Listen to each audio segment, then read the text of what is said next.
This was the biggest catering job I got when I first started out. And this was the scariest one that I got as well. You see, I had this event booked.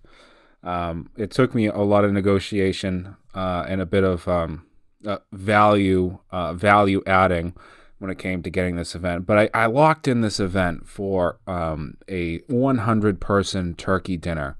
And this was my own side job. I wasn't doing this for anybody else. This was for me and my side catering business. And I locked in this 100-person turkey dinner catering, complete with beverages, dessert, set up and breakdown. And it was an hour away from my house. It was an hour away from where I was going to prepare the food.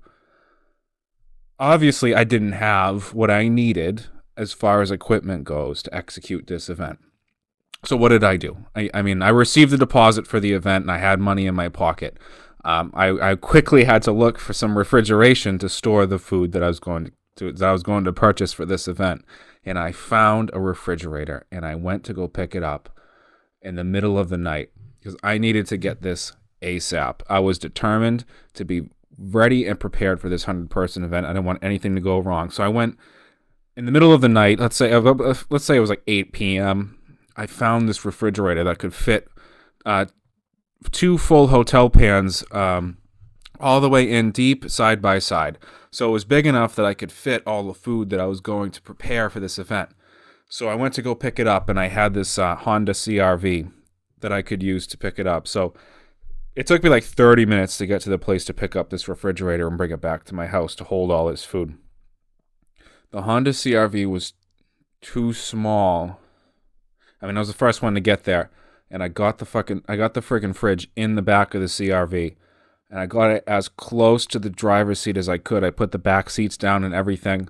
I had my daughter was 2 years old at the time, and I had to take the car seat out, so all the seats were back, and I put the fridge in the back, and I strapped it in, and I couldn't close the hatch on the Honda CRV. As I was struggling to get it pushed in further into the CRV so I could close the hatch, another Jeep had pulled up the street in the middle of the night, obviously looking for the fridge for free as well. So I got there at the right time, and I just got the fridge into the car, and I wasn't about to let this go. So what I ended up having to do, which was probably one of the more exciting, scary moments of my life, what I ended up having to do was drive 30 minutes from where I was going to, from my house, with this refrigerator sticking out of the back of my CRV and the hatch open all the way. So I got into my car and I told myself I'm not getting caught by the police.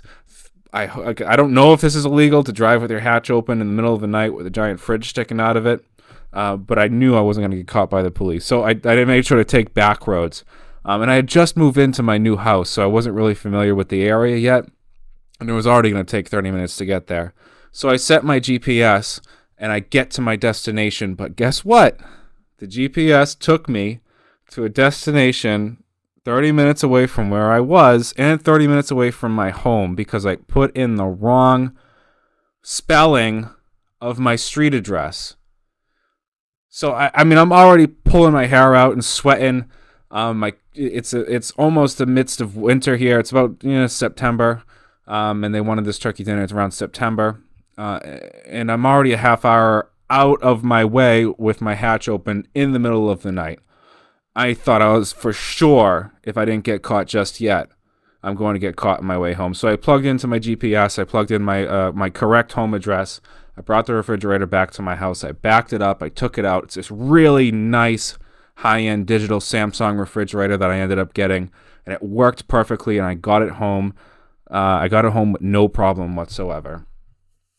The equipment I needed for the event, I didn't get until I booked the event. That's the point of this story. I got a 100-person turkey dinner, and I knew I didn't have the equipment and the refrigeration or what I needed to do to prepare this event. I didn't have any of that, and I knew it. You don't need to get the equipment before you start your catering business. You don't need to get the equipment before you start getting clients. When you need the equipment is when you book the event and you get the deposit. I use the deposit money to pay for the refrigerator. I used the deposit money to pay for the turkeys and the food. And I used that deposit money to pay for the kitchen space that I was ended up going to use to cook all the turkeys. And I didn't even have to pay for the kitchen space because I teach you in my course, which you could, I'll give you a free training down in the link in the description of this video here. A free training on how to get started with this yourself. But I teach you in the course that you don't need to buy everything. You don't need to buy the kitchen time because you're in the industry, guys. You're chefs and you're looking to be your own caterers. And you want to start transitioning from your full-time job to your own catering operation and making real money. Use the resources that you have in front of you. You're in the industry. We're a brotherhood. Call upon your peers or use your current position in the job that you have and use that. Use the equipment that's there. Just ask. Hey, I got this little side job. I'm making a little money on the side. Can I use your oven to cook, these turkeys? And that's what I ended up doing for this event. But I tell you, I did not buy, the Cambro hotel pan holders to hold and transport the food from my from the kitchen. I made it to the event hot. I didn't buy those. I borrowed them. There is plenty of equipment and plateware and plasticware and decor that I purchased for this event. It's 100 people, and I ended up making out with a little over $1,000 in profit from it. But I didn't purchase this equipment before I had the event booked and before I had the deposit.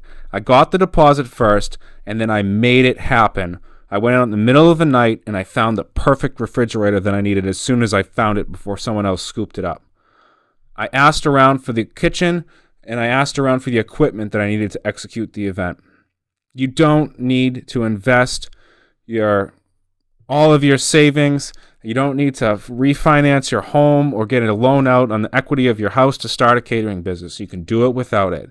And if you don't get it through this podcast here today, then click the link in the description and go into my free training, and I'll show you how to do it.